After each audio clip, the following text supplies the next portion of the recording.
L'epidemia coronavirus rischia di portare ai domiciliari non solo i detenuti comuni ma anche boss di rango. Lo scrive questa mattina il Fatto Quotidiano, che riporta tra questi Francesco Bonura, condannato in via definitiva nel 2012 per associazione mafiosa ed estorsione a 18 anni e 8 mesi di carcere. Detenuto nel carcere di Opera a Milano, da ieri può tornare nella sua Palermo, concessi gli arresti casalinghi per motivi di salute.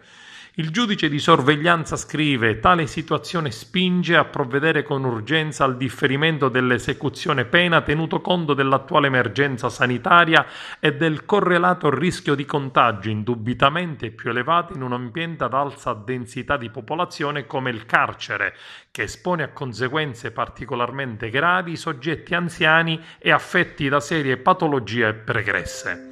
Lo Stato, dice Nino Di Matteo, ex PM palermitano e membro del CSM, sulle colonne del Fatto Quotidiano, sta dando l'impressione di essersi piegato alle logiche di ricatto che avevano ispirato le rivolte, commentando la notizia del rilascio di Bonura.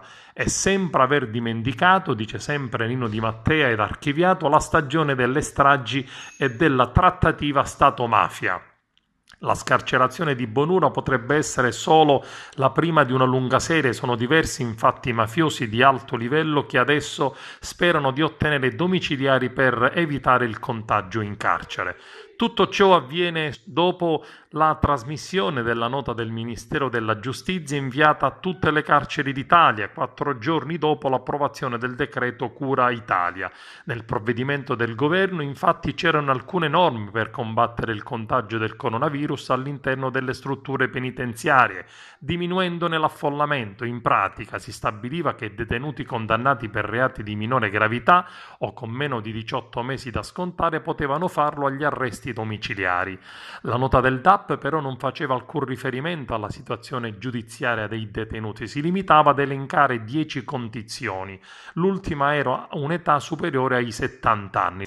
Il DAP spiega in una diversa nota di non aver diramato alcuna disposizione a proposito dei detenuti appartenenti al circuito di alta sicurezza o addirittura sottoposti al regime previsto dall'articolo 41 bis. Il Dipartimento definisce la circolare inviata il 21 marzo come un semplice monitoraggio con informazioni per i magistrati sul numero dei detenuti in determinate condizioni di salute e di età, che non ha né mai potrebbe avere alcun automatismo in termini di scarcerazioni. Le valutazioni della magistratura sullo stato di salute di quei detenuti avviene ovviamente in totale autonomia e indipendenza rispetto al lavoro dell'amministrazione penitenziaria. Insomma, il DAP ci tiene a specificare che gli arresti casalinghi per i boss sono scelte che spettano solamente ai magistrati. Intanto il Ministero della Giustizia ha attivato i suoi uffici per avviare le opportune verifiche ed approfondimenti.